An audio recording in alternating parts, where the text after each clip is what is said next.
네, 러시아의 우크라이나 침공 문제가 다른 나라 얘기가 아니라 당장 우리 경제에 전방위적으로 타격을 주고 있습니다. 우리 수출업계 빨간불이 켜졌고 산업계에도 비상이 걸렸습니다. 지금 우리 주식시장도 휘청거리고 있잖아요. 구현희 기자와 얘기해 보겠습니다. 구 기자, 뭐 이런 일이 안 났을 때도 몇 달째 유가가 오르고 있는데 이번 사태 나고 유가가 빠르게 오르고 있단 말입니다. 네. 예.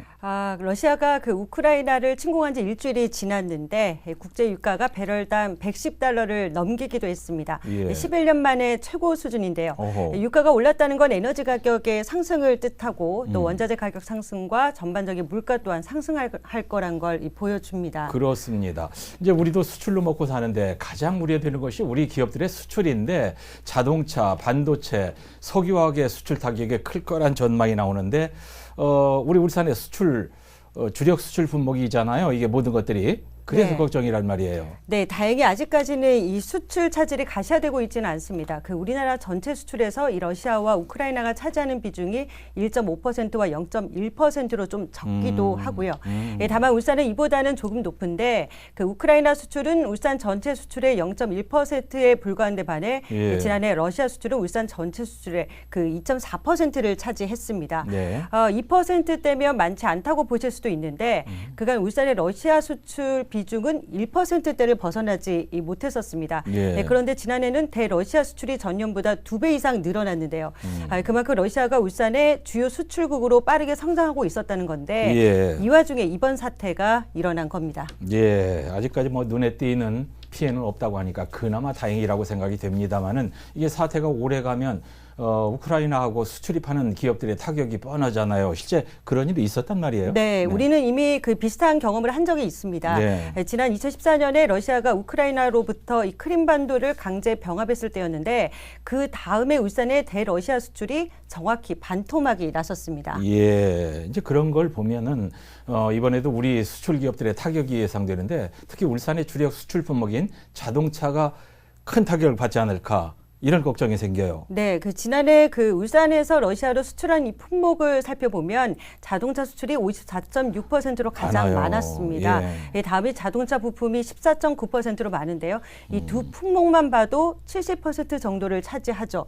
이렇다 보니 사태가 장기화되면 이 당연히 자동차 관련 수출이 타격을 입을 수밖에 없습니다. 예. 이건 현지 생산과도 연관이 있는데요. 이 현대 자동차가 러시아 현지에서 생산하는 완성차가 연간 23만 대 정도인 것으로 알려졌습니다. 네. 그런데 현지에서 팔려면 부품이 필요한데 그렇죠. 이 부품도 우리가 수출하고 있습니다.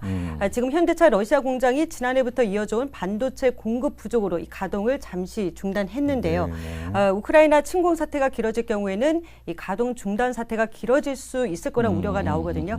그러면 자동적으로 이 자동차 부품 수출도 어려워지게 됩니다. 그렇습니다. 이제 자동차도 그렇습니다만은 국내 조선 3사가 러시아로부터 수주한 돈을 받지 못할 수도 있다. 그런 얘기가 나오던데 구 기자는 이게 무슨 얘기인지 알죠? 네. 설명 좀 해주세요. 그 현대중공업 등 이 국내 조선 3사가 이 러시아로부터 선박을 수주했었는데요. 네. 이 전체 수주 규모가 이 7조 원에 달하는 것으로 알려졌습니다.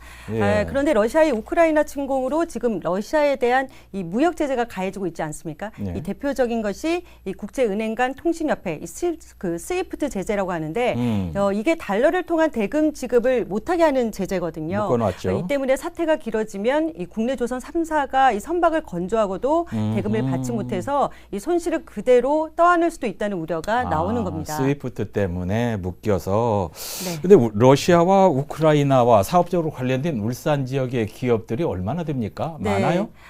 그 무역협회와 울산세관에 따르면 이 최근 1년간 울산에서 러시아나 우크라이나로 이 수출한 기업은 울산에서 한 170여 개에 달합니다. 많아요. 예, 네, 예. 러시아나 또 우크라이나에서 수입을 하는 기업도 50여 곳에 달하거든요. 예, 예. 울산 상공회에서도 이 지역 수출입 기업들을 대상으로 긴급 모니터링에 들어갔는데 이 모니터링 결과는 이 다음 주에 발표할 예정입니다. 예. 대신 부산 상공회의소가 먼저 발빠르게 지역 수출입 기업들과 또 러시아, 우크라이나와 직접적인 비즈니스가 있는 기업 100여 곳을 대상으로 이 동향 파악을 먼저 했는데 예.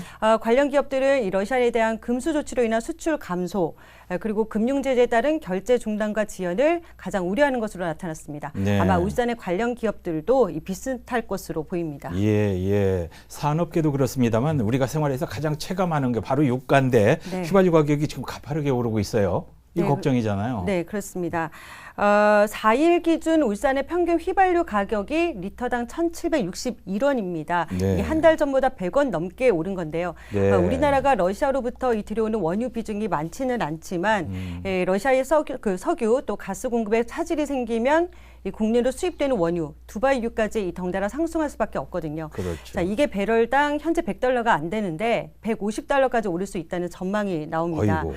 유가가 상승하면 이 단기적으로는 지역의 S오일과 또 SK에너지와 같은 정유업계의 재고 이익이 올라가는 효과가 있긴 합니다. 네네. 하지만 고유가가 길어지면 오히려 수요가 위축이 되기 때문에 장기적으로는 악재가 될 가능성이 악재가. 높습니다. 네네. 석유화학의 경우도 유가가 오르면 원가 부담이 가중될 수밖에 없고 또 사태가 길어지면 이 수급 자체가 어려워질 수 있습니다. 예. 또 유가와 같은 에너지 가격 상승은 결국 물가 상승을 부추기잖아요. 예. 특히 유가에 취약한 자동차, 항공, 조선업 종의 타격이 클 수밖에 없습니다. 예, 그래서요. 이제 정부가 국내 기업들의 피해를 최소화시키기 위해서 지원에 나섰다고 하는데 울산시 차원의 대책이 있습니까? 네, 울산시도 이 러시아의 우크라이나 침공 사태로 인한 지역 경제 피해를 최소화하기 위해서 대응에 나섰는데요. 네. 경제와 무역 또 산업 분야의 10개 기관으로 구성된 민간 합동 비상대응 TF팀을 구성하고 예. 수출입 기업들의 애로사항과 피해 신고를 받기로 했습니다. 예, 잘 알겠습니다. 러시아의 우크라이나 침공 사태가 우리 수출 기업과 산업계에 미칠 영향을 한번 짚어봤습니다. 러시아의 우크라이나 침공이 하루빨리 끝나기만을 기원합니다. 구현희 기자 설명 감사합니다. 고맙습니다.